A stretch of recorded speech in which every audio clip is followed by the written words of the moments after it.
Hi, everyone. Welcome to Happy to See Me, the podcast that puts the spotlight on the overlooked and underestimated. This week, I am speaking to Minister Rechie Valdez. But first, I love to start each episode with something I was happy to see this week. So I had a serendipitous professional run-in with somebody from my past. Before I was on Survivor, I was a communications manager, which meant I was a client to a communications agency. It was a team that I would brief on what we needed to do, and they would execute on it. And a few weeks ago, somebody from that agency team actually reached out to me to work on a project.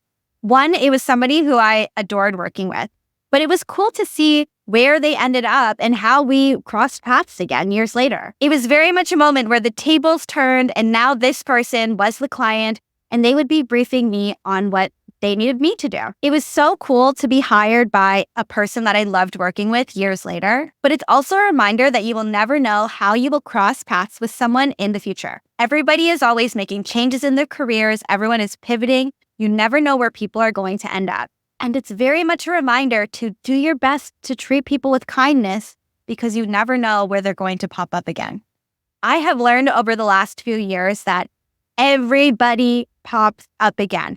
People who I never thought I would see again in my life, they're going to turn up again. So of course, even if you don't know if you're going to see this person again or not, do your best to treat them with kindness because you never know where you're going to see them or if you're going to see them again. But what I was happy to see this week was to get in touch with an old colleague and to see that, now they can be the client and I have to do my best to be up to snuff for them. Speaking of career shifts and people ending up on paths that you never expected, this week, I had an incredible opportunity to interview Minister Rechie Valdez. Minister Valdez, and I will call her Rechie for the rest of the interview, she is the first Filipina-Canadian Member of Parliament and Cabinet Minister. This is a very inspirational interview. Rechie talks about following her gut and making a pivot, even if it disappointed her parents. She talks about getting over a scarcity mindset, the ups and downs that come with the journey to becoming the first, and what it's like to represent Filipinos across Canada. So if you know someone who is considering a pivot or a career change, make sure you send them this episode because after they listen to this, they will believe that making that change is possible. So let's just get into it. Here is my interview with Minister Rechie Valdez. I hope you enjoy it.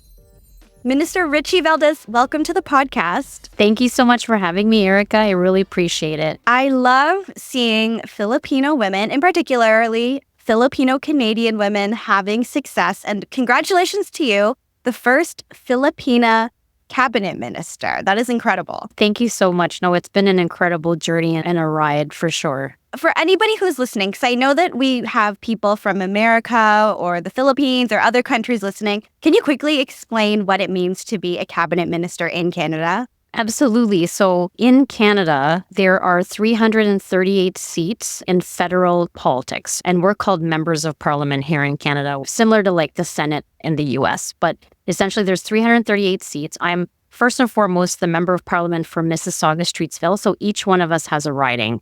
And then with our Prime Minister, Justin Trudeau, he had appointed me to be a minister of small business a year ago, actually. So I just passed my 1-year anniversary.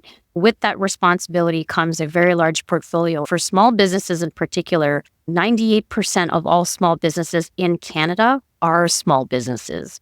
So that is the portfolio that I'm responsible for. And it's truly a privilege given that I was an entrepreneur before this world. That is incredible. So for anyone listening, you have the context. Being a cabinet minister in Canada is probably, I would say, one of the most impressive offices that you can have and also one of the most impactful offices. And you have so much responsibility. It's incredible to see not only a Filipino-Canadian woman as a cabinet minister, but also a Filipino immigrant. So I want to ask about your story and how someone like you could get to become the first Filipina cabinet minister. I had read that you and your family are from the Philippines. You grew up in Zambia, and then you immigrated to Canada as a child. So what was that like? It seems like many different cultures. Did you feel like you understood how all of the cultures that you experienced intersected? I think that's a great question. I mean, to your point, like a lot of people ask me, they're like, minister, like, did you grow up in the Philippines? And I'm like, no, I didn't. My parents are Filipino. immigrated from the Philippines to Zambia first. My childhood memories were in a little city called Kitwe, Zambia in Africa. And then I didn't come to Canada until I was 9 years old. Much like any immigrant family here, and there's so many of us, Erika, not just from the Philippines, but all over the world, we all come from different backgrounds and have such diverse experiences. So being Filipino, but then coming from another country, I would say it was really difficult for me because I identified myself as being Zambian first. And then when I came to Canada, then I became Canadian once we kind of went through the immigration process and became like an official citizen. So my identity was kind of threefold, but I identified myself first as being Zambian. And then my Filipino roots came from my experiences with what my childhood had. So for instance, I'm sure it's just like yourself, like your parents made Filipino food. So like my experience was like having Filipino food or like in celebrating holidays with our Filipino Zambian community there whenever it was like birthday parties and stuff. So for me, being once removed from the Philippines, my experience as a Filipino was actually just the experience that my parents brought, the community brought for me. And I really, really valued it so much. And then coming to Canada, growing up here and becoming Canadian, again, I'll explain the challenges there that come with having 3 different experiences. Oh, 100%. I think about myself. I was born in the Philippines and I moved to Canada when I was a baby. So, I was a Filipino born in the Philippines, but most of my life was in Canada. Even though my family spoke Tagalog, we ate Filipino food, we were part of the Filipino community events and stuff when I was growing up, and I would do the little dances at the cultural events. A common experience that I had was wondering, okay, am I Filipino enough? Because even though I'm from there, I was here most of my life, and it's part of my culture, but can I really represent? Is that something that you have experienced too, both growing up in Zambia and being Filipino? Yeah, and I'll tie it to your original question as well. I would agree with you, Erika. Are you Filipino enough? I believe all Filipino Canadians who come from other places ask themselves the same thing. And I think it's our experience that we have within our family units. So like our families celebrating the traditions. It's how much our parents provide us the experience to be connected to our culture. That is actually what drives our experience and our connection to being Filipino, unless you were born there. Because if you're born there, you truly have those real experiences. My parents came here, and being immigrants, they thought in order for me to be successful, they wanted me to be an engineer. So my dad's an engineer, my mom's a nurse. And what's interesting about that is they thought the best advice they could give me at the time growing up was for me to follow in my dad's footsteps, right? So if you're not going to be a nurse, you got to be an engineer. You have to. It just makes sense. So I pursued that route. And then the long and the short of it is I realized first year out of university that that is actually not who I was. And it was really challenging, Erika, feeling so disappointed that, the thing I was working hard towards really wasn't who I was meant to be. So then I still graduated from what I wanted, which was computer science. And I love computer science. It's being analytical, problem solving. So coming out of that, I was able to go into corporate banking. I did that for 15 years. So I had a really successful career, I would say, like moving up the corporate ladder, getting a whole lot of different experiences. But ultimately, what led me here was actually I discovered my creative passion baking my daughter's first birthday cake. When Cassidy turned 1, I decided to go ahead and do that, but I discovered my creative passion. And my creative passion is the catalyst for me to discover there's actually more outside of 9 to 5. And I was really curious about baking. I was curious about what it meant to be a creative. And that's when I kind of went into a totally different direction. And I would call that being like my first big pivot. So in life, we all make choices, but that first big pivot is what led me to entrepreneurship. So I had my first business, your typical baking, whether it's your cakes, cupcakes, macarons, dessert tables, or what have you. It was the second business that was so vitally important for my identity because with the second business and my business partner, we created Filipino fusion desserts. So for the first time at like pop-up shops or at different events, I was telling stories of my childhood because people were trying ube for the first time. People were trying pandan and all those different things. So the storytelling for me and sharing my childhood with other people is actually what made me discover who I really was as a Filipino woman. And then ultimately meeting all these other Filipino community members that are out there, that was my real experience of actually discovering my identity. case in point, being able to connect to my most authentic self only came as a result of being an entrepreneur, then wanting to connect more with community, being the voice of the community, being a leader in the community ultimately led me to politics, because I saw that with 1 million Filipino Canadians across this country, we have not had a voice at the cabinet table or in politics for 17 years. The person before me was Dr. Ray Pagtacan from Winnipeg, but we've had a vacuum. So I decided one day, I'm like, okay, like it's time for someone to step up. All I asked Eric at the time was like, why not? Like, why not try? And what's the worst that can happen? But then ultimately we know what happened. Yeah, exactly. Congratulations on getting to the point you're at now. There's so much in what you shared about your journey that I can totally relate to.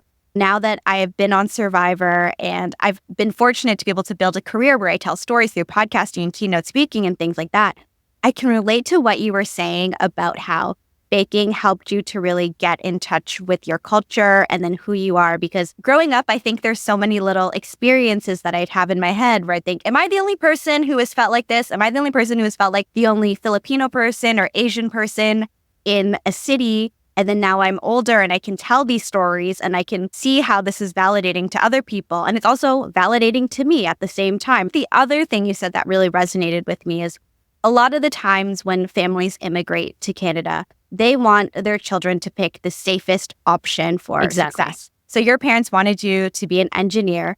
I think I've always been a little rebellious, but I still went to school, but I ended up studying media, which my parents did not understand. Now they're on board, but they didn't understand. I had a 10-year career in marketing and corporate communications that was safe, and I had all the benefits and I could take care of myself. Yeah. I like to say on this podcast that all the cool people I know in their 30s decide they're just going to shake up their life and quit the job they're doing forever. It was scary to leave the job that I went to school for, that my parents knew I developed stability around. What was that like with you and managing your relationship with your parents? How did they respond when you decided you were going to leave this stable corporate banking career? I'll maybe take a step back because it's time for me to like really be honest about this. And I think podcasts are a good platform for me to storytell properly. And I think it actually started when I chose to veer from the first path, which is engineering. I can't tell you the call or the feeling in my stomach that I got when I had to call my parents after first year university and tell them, or like before first year ended, and tell them that I wasn't going to be the thing that they wanted me to be. I'm not going to lie. They were thoroughly disappointed in me. And I kind of felt like a black sheep at that point. It kind of severed our relationship for a little while. And I think it's important to talk about those experiences because it was heartbreaking for me to feel completely unaccepted at the time, but I totally understand why. And the amount of courage it took me, along with my friends, to pick me up after that moment in time to say, you can still be somebody. And the courage it took me to say, it's time for me to choose something that I want to do. It's time for me to self-discover and say like, okay, so I've been going on this one path for so long. I put so much energy into it. Now what? And you get to a point individually to say, oh shoot, what do I want to do? And for a lot of people here in Canada, the pandemic was their pivot time, right? Mine happened many years ago, was not accepted right out the gate when I told them I wasn't going to be an engineer. And then of course, naturally when like, what crazy person, like, imagine the conversation, mom, dad, I'm going to be an entrepreneur. And they're like, what? You have benefits, you have job security, you have 2 children. Like, you've got to be the most craziest person ever.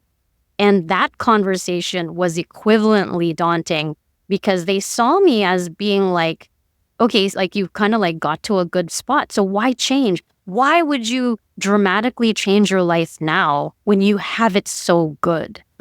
Let's just say, Erika, they were not enthusiastic about the decision for me to become an entrepreneur.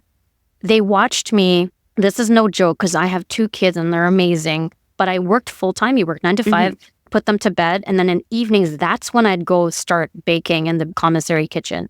Then on weekends between like, you know, grocery shopping, the hockey practice at the time, I would then deliver everything. So my parents watched me on the sidelines, super sacrifice my time and effort for me to run this business. And again, they were like, why, what crazy person would like want to do that? But the thing is, Erika, I wanted to so badly learn more. I wanted to grow. I wanted to get better at my craft. And it takes time for you to do that. You need to devote time to self-discover and create kind of a thing. So I had to unravel that a bit, because for all those people who are listening to your podcast, who are wondering, timing is always a question. I had so much fear. You mentioned it earlier. There's such a big risk putting yourself out there as an entrepreneur. There's a big risk pivoting from something safer to something more risky. And I think as a community, especially with Filipinos, we have incredible grit from like many generations of our ancestors being so amazing and so much sacrifice and hardworking. So we have what is in us to be able to be entrepreneurs and to be able to be leaders. But we have to take that moment in time to like pivot to it and make that ultimate choice to say, yeah, I want that and I'm going to go get it.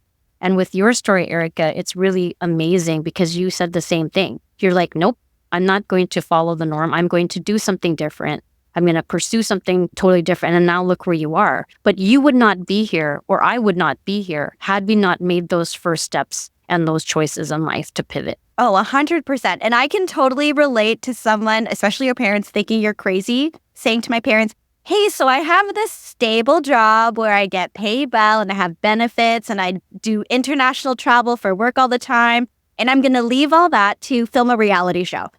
I totally know what it's like to sound crazy.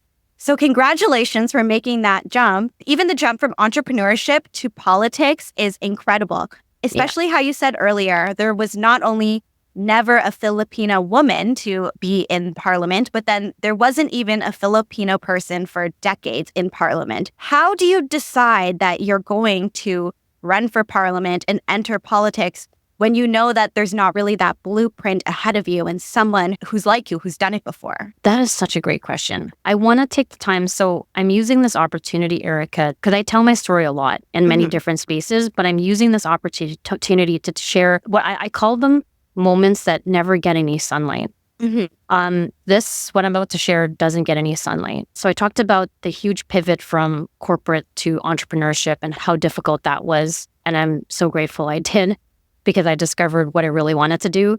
Then, to your point, for some context, I've never wanted to be in politics. I've never had any experience in it whatsoever. So then you take someone that has had no experience, hasn't been doing this for all her life, but decides, okay, there's an opportunity that opens up to be in politics. So how do you go from entrepreneurship to politics? Well, at the time when the opportunity came up for me, of course, it's another scary thought. It's like, oh, what do you mean? What does it mean to be a politician, etc.? But the conversation that changed it for me was when I came home to speak to my husband at the dinner table. I'm like, hon, I really need to talk to you. And he's like, okay. And I said, this is going to sound so crazy. I have this desire to run for federal politics. I had a list of my pros and my cons, right? I already came prepared, like pitching to my husband because, you know, we have 2 kids, a lot of responsibility. I already had my businesses and etc. So there was so much at play. So I was about to go into my spiel about why I think it's important. But my husband, as soon as I said that, said something so simple. He said, I support you. You deserve it. Go for it. Without a single question, without a single piece of doubt. He just said to me, you do you, and I will support you all the way. And so I was like, I kind of like froze because I'm like, I was about to like be defensive and like share all the, you know, but this is the benefit and all that stuff, but I didn't have to. He unconditionally loved me so much that he trusted my judgment, even though I was about to open like 2 brick and mortar stores. I was in the process of building a store, like my physical storefront for my business. So I had to pivot away from that and switch to something so vitally, like so different. But he gave me the thumbs up. Now, why do I talk about that?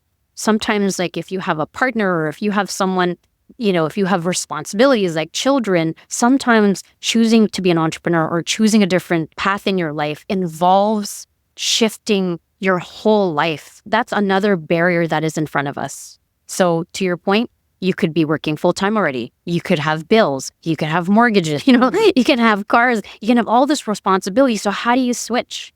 Number one, you need a good support system. Without that support system, it is going to be infinitely more challenging. And so support system number one. And then, of course, I have a tribe beside me between my parents, my in-laws, my husband, and my brother. I have the support system around me. We absolutely need that. So to everyone that's listening, in order for your partner, your spouse, your friend, your best friend to be successful, they need you to be in their corner. Once you have that support, then it makes the process of making that choice, and it helps quell the fears that you have about making the plunge. The final thing I'll say is when you're making a decision, look at the skills that you've developed over time. And what's nice is you know the hustle, right, Erika? You have the skills from hustling from your corporate job, traveling, meeting with people. You take your relationship building skills and you take that with you into your next journey. And in this case, running 2 small businesses, pivoting to politics. Of course, I had a lot to learn. I didn't know what I was doing. I didn't know. I had to learn everything. But just like me learning every single thing about baking, I had to learn how to bake a cake. I had to learn how to make cupcakes. Well, in this case, I had to learn how to speak in the chamber. I had to learn how to debate. I had to learn about policies and processes. I figured it out along the way, but you break it down into different bite-sized pieces. But ultimately, the skills that you have in terms of your delivery and building relationships with people, those skills are always going to be with you. So people don't realize that when you're pivoting from one thing to another, you need to bring those skills with you wherever you go. Oh, yeah. Everything that you do is transferable, even if Yes. it doesn't seem like it at the time. And it was so nice to hear your partner saying that you deserve it. Because I think especially being someone who grew up feeling different, whether you felt different because you're an immigrant or you're part of some type of marginalized community or something, I think that often when you grow up with that feeling, you will feel like everything is an uphill battle, or you feel like you're always in fight mode. And it just must have been so much ease to just hear that you deserve it and you don't have to prove it. So I'm so happy that you got that type of support from your husband. He's awesome.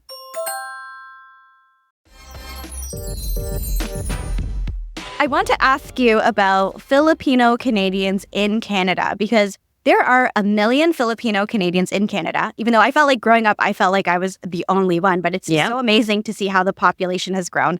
And I've also read that they have a unique demographic profile. So Filipinos have a lower unemployment rate and a lower poverty rate than the general population, but they also have lower wages and lower employment income. And they also rank lower than any other ethnic group in terms of self-employment. Growing up as a Filipino in Canada, what did you observe about Filipino culture and work ethic that might influence this trend in how Filipinos perform in Canada? Yeah, I think that's a great question. I think very similar to you in terms of growing up. It's like before our population wasn't 1 million, right? There's been explosive growth in terms of our community and numbers.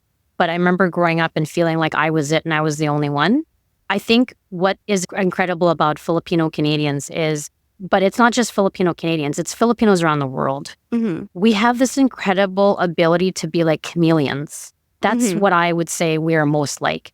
We're the type of people and culture that no matter which country we decide to live in after coming from the Philippines, we will naturally take on the culture, the experiences, even the language of whichever country we're in. And we will adapt so quickly and we will bring ourselves to a place and we pivot so quickly and are able to contribute in countries wherever we live. With the values that we bring as a Filipino, our love for our family, it's our value within ourselves to always want to be able to work really hard and make a difference. And we do it with so much humility and we do it with a smile and a grace that I feel no other people have. And those are the traits that allow us to be so adaptable in whatever country we are in. And here in Canada, we've been able to see us contribute not just in the healthcare, but literally every industry, whether that's sports and in some cases now with politics growing, etc., everywhere. And I've met Filipinos in every walk of life across the country. And I've traveled across the country and met Filipinos all across the communities from a little tiny city in Dawson City in Yukon all the way to the East Coast and everywhere in between. We're everywhere. And I just want to thank the Filipino community for their incredible contributions. But again, that wouldn't come without being so incredibly adaptable in whatever country or space we take up in. No, it's incredible, especially the work ethic and everything that comes with being Filipino. When I think about how I grew up, my parents had a similar experience that a lot of immigrants had, where they came to Canada, they had these careers before, but then their credentials weren't recognized. And then they had to enter different types of work. So it became shift work, hourly work, and as a result, became really risk averse to protect our family. How is it that Filipino people can support each other in Canada? Or even how can people outside of the Filipino community support the potential within the Filipinos in Canada? Yeah, you ask a few really good questions. First, I relate with you because I told you my dad's an engineer, but my mom's a nurse. When she came here, her credentials weren't recognized. It's really tough because every time I think about it, it kind of like breaks my heart. But my mom, when her credentials weren't recognized, she had to work a few jobs and go back to school at the same time. But that hustle from my mom and that sacrifice kept her away from us as a family. So it made it harder because she had to do that for a long stint of time, right? Because when you're going to school and like working, you can't do school full time. So that constant going to school each week, not seeing her that much, it was really hard. And I would say it really strained our family. But watching her do that for years, for actually a really long time, she finally, after sacrificing so much, she was able to finally get her credentials recognized and became a registered nurse. And I still remember the day where my mom came home so proud to be able to accomplish what she did. That is the type of example that I got to watch growing up, seeing her and what she was able to accomplish. In Canada, foreign credential recognition is a provincial jurisdiction, but what we're doing, just so you're aware, is we have invested federally $270 million to date to help with foreign credential recognition. So even though it's not our jurisdiction, we're putting aside money to actually help unlock those opportunities all across Canada. And we've invested in organizations to help unlock those opportunities so that we can get more people who are here, getting them their credentials recognized and ultimately getting the jobs right here in Canada. So that answers that question.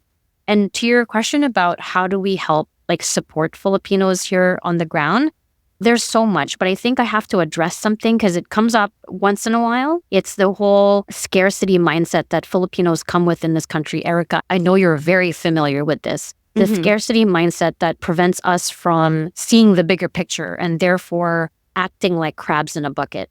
That type of mentality, although I understand where it's rooted in terms of it's like, okay, I'm going to tear you down because we can't all be successful. I'm going to take you down with me. The challenge with having that mentality is that we won't grow strong. And what I've seen in my role is I've seen so many other amazing countries and people in other cultures do extremely well. They do the total opposite. Instead of tearing each other down, they rally together as a community. They support one another, whether that's supporting their businesses, supporting their families, supporting with financials. And those communities who are doing that really well are soaring now. And so as a community, especially with, Erika, you were part of the next generation of Filipino-Canadians who are now able to change the dialogue and dynamic in this world.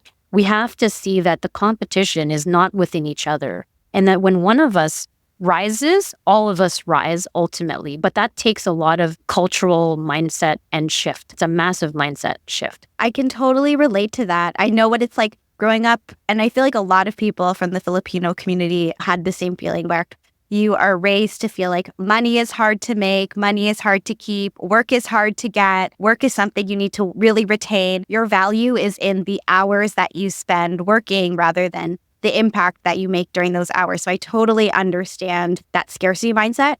And I also feel like when I see Filipino entrepreneurs now and other Filipinos, I feel like so many people are now just, okay, we have to support each other. And also, even though there's a million Filipinos in Canada, I feel like maybe there's the stereotype that's true where I'm like, oh, I feel like I end up eventually meeting all of the other Filipinos. So I feel there's so much community. I'm hopeful that the positive parts of the Filipino culture, like being caring and generous and supportive and resourceful, those are the ones that we can lean on versus that feeling of scarcity when it comes to work and it comes to money. The one thing I will add that I didn't mention is I've watched us, I've been here in this country for quite a while now, to your point, you and I were like, we seemingly felt like we were the only Filipinos ever. But as our community has grown, like what I can say is on the positive is my observation is before there used to be like, it was rare to have like a Filipino festival. But now because of our population growth, we're being recognized and acknowledged from different levels of government. We're actually getting the recognition for our efforts. Or we're having festivals all across Canada. In fact, Erika, I visit most of them during the summer, but those festivals are not just us, because before what I had to do was I actually had to go and like be part of markets and other community festivals. Now we actually are hosting our own, meaning that we have leaders in the community who have stepped up and said, you know what, it's time for us to celebrate our culture, our music, our food, and they're independently coming together and corralling the community together. There's too many organizations I would name, but they're happening all across Canada, and that is what we need. We need opportunities for us to showcase who we are. But I think the biggest difference was when MP Salma Zahid put forward her private members bill, which was to make Filipino Heritage Month in June, to mark the month of June as Filipino Heritage Month. And because of that, that was like the first time where we really had this month to celebrate who we are. And then since then, it's really just snowballed into this incredible community across Canada. I know that a lot of people talk about you as the first Filipina in Parliament. I've had people talk about me as the first Canadian to win Survivor, the first Filipino person to win Survivor. And it's amazing being the first of something. I'm sure that you can agree that there's incredible pride that comes with being the first of something. But I feel like a lot of people don't talk about how challenging the journey to become the first actually is. There's those moments of isolation, like when you told your parents that you didn't want to be an engineer anymore and you felt sad because you weren't able to live up to that path. So when you are on the journey to being the first, there's no blueprint ahead of you for how to do it. How do you determine what your next step is? And how do you stay motivated when you don't really know what the future is going to look like? Yeah, wow. All really great questions. When I wanted to run, just like you when you were competing, you and I did not say that our ultimate goal was to be a first, did we? Nope. No. Our intention was to set out to achieve the thing that we wanted. In your case was to win Survivor. In my case, it was just to like win my seat. So you and I were driven with the purpose and the goal to win our seat or Survivor. And we were focused on that. When I eventually won in September of 2021, the title that came out on the media was the thing you just said. It's like Canada's first Filipino member of parliament. It didn't even dawn on me that that's actually what happened, but it was. And being the first in history. And so I understood why it ended up being that way. Because number one, we have to celebrate the milestones. And in this case, your case and my case, we both achieved milestones that never happened before. So the fact that there was an acknowledgement of it is a big deal because we're saying, oh my gosh, if they can do it, we can do it. Or if they're the first ones to go at it and tackle it, they achieved it, then technically from here on out, anyone can. But to your point, being the first though, I would have to say it was so heavy on me. And I actually still remember the interviews that I first did when I became an MP.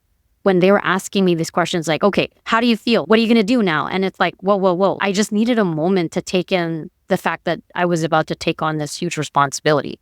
But I'm going to maybe break down what I did to get to where I am now, because it was very daunting. And I even recall in an interview clearly saying that I understood the heaviness and the weight that it carries being the first. I clearly said that it was a huge responsibility and it's one that I take very seriously. But I'll tell you my approach. So my approach was, number one, my goal coming into politics was to not lose myself in the process. You go on your journey. And I didn't want to lose who I was, who Rechie was as a Filipino Zambian Canadian. I set out to make sure that in everything that I did, I would remain authentically who I was. Every MP, there's 338 seats. We have the same job, but the way that we approach it is uniquely different because of the experiences we bring to the table.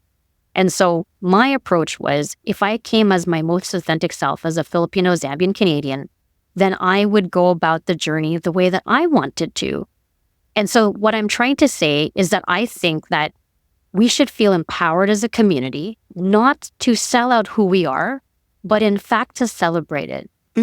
And I truly believe that our Filipino-ness, and I say this once in a while, but I'll say it again here, our Filipino-ness is our superpower. Mhm. We come with so much experience, and we come with our own voice. We come with our own values to the table in everything we do. You can do any role, you can do anything. But if we lean into who we are as a Filipino, I believe that we can be even more successful because it is what differentiates us. It is what sets us apart compared to everyone else. So in summary, one, we celebrate the milestone. We celebrate the achievement because it's never happened before. But now that it's happened, we keep the door open, back to what we were talking about, the crab mentality. We don't shut the door, Erika. Mm-hmm. We keep the door open to other people and we say, okay, folks, anyone can do it now. Come on in. Sky's the limit. I'm hoping that through our stories, you and I, Erika, that we can lift each other up.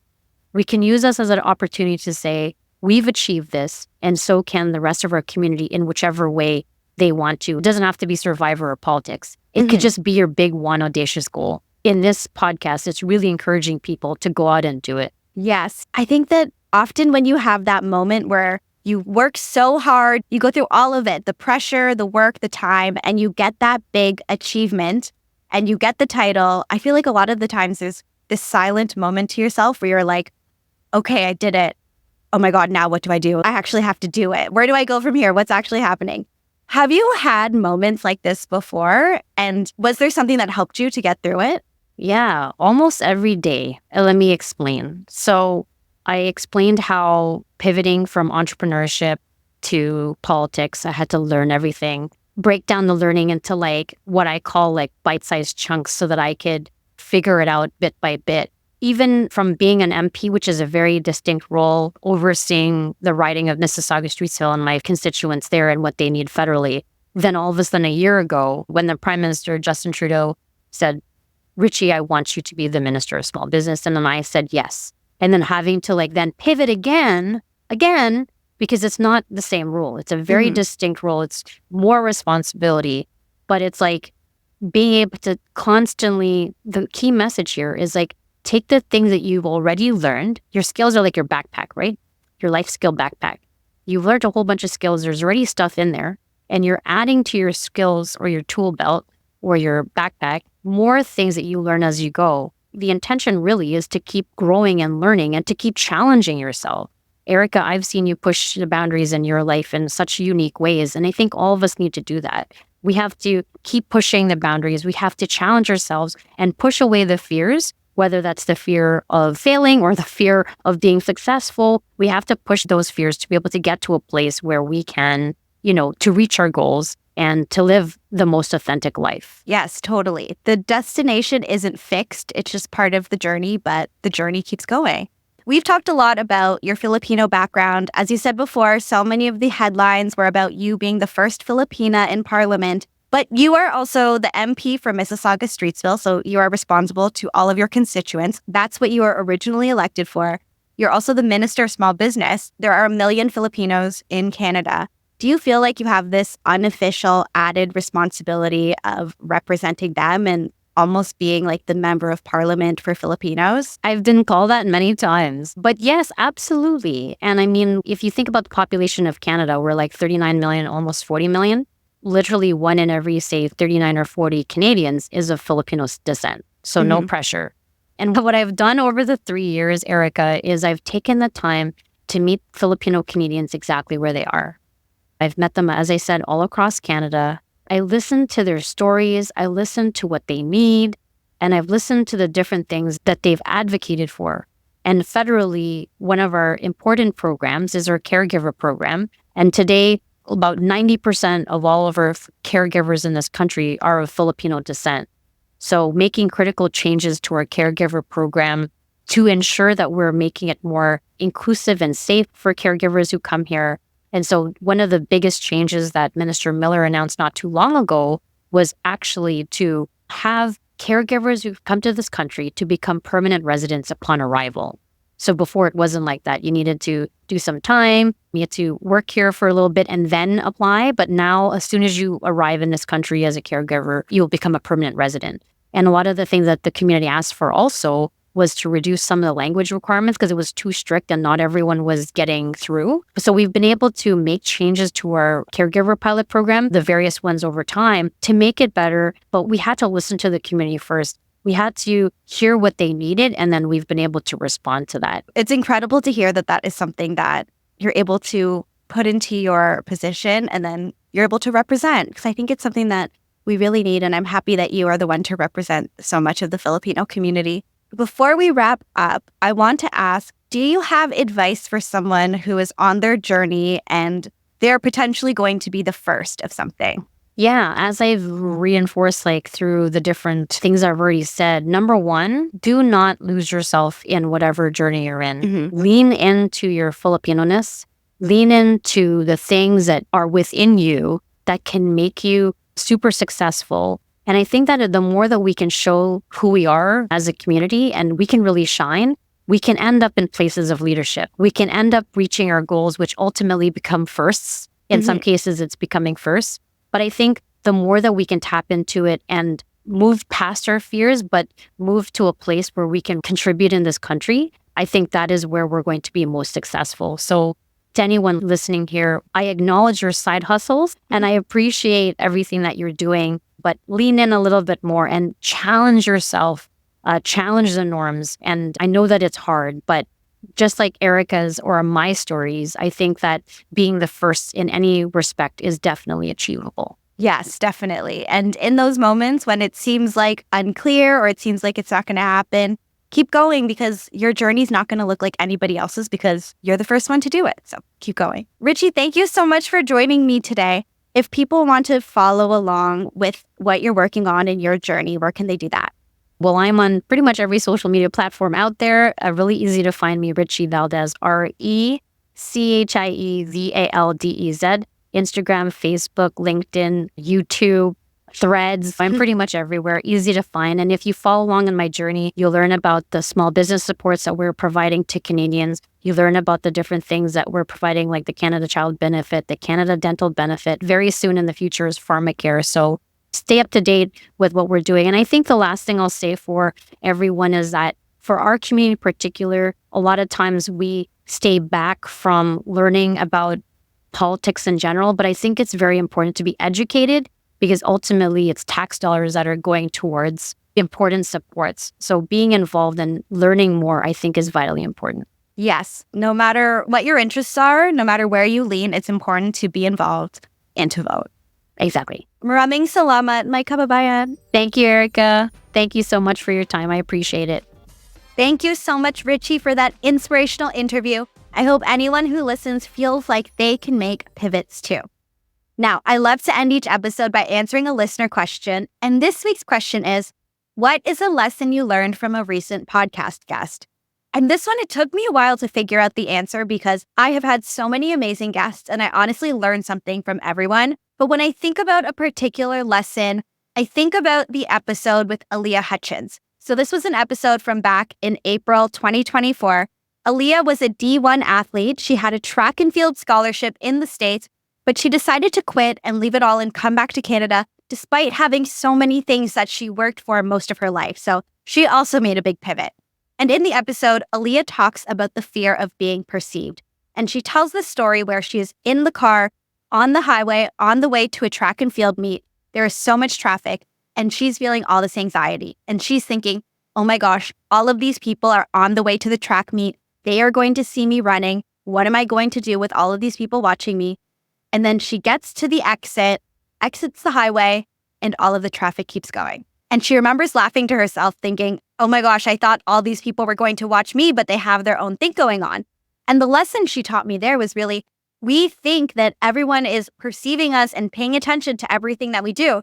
And of course, we have to be accountable to the things that we do.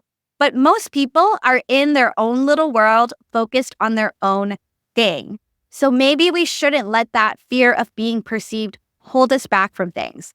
If people aren't paying as much attention to us as we think they are, then why don't we just do the things that we want to do and make that jump and start that project and make that pivot we've always wanted to make? I would say go back and listen to Aaliyah's interview because she is young yet wise beyond her years, and I always think about that lesson from her.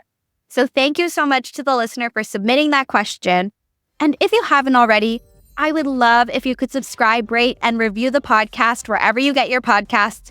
We are on Instagram, TikTok, and YouTube at @HappyToSeeMePod. Thank you so much for tuning in, and I will be happy to see you next Monday.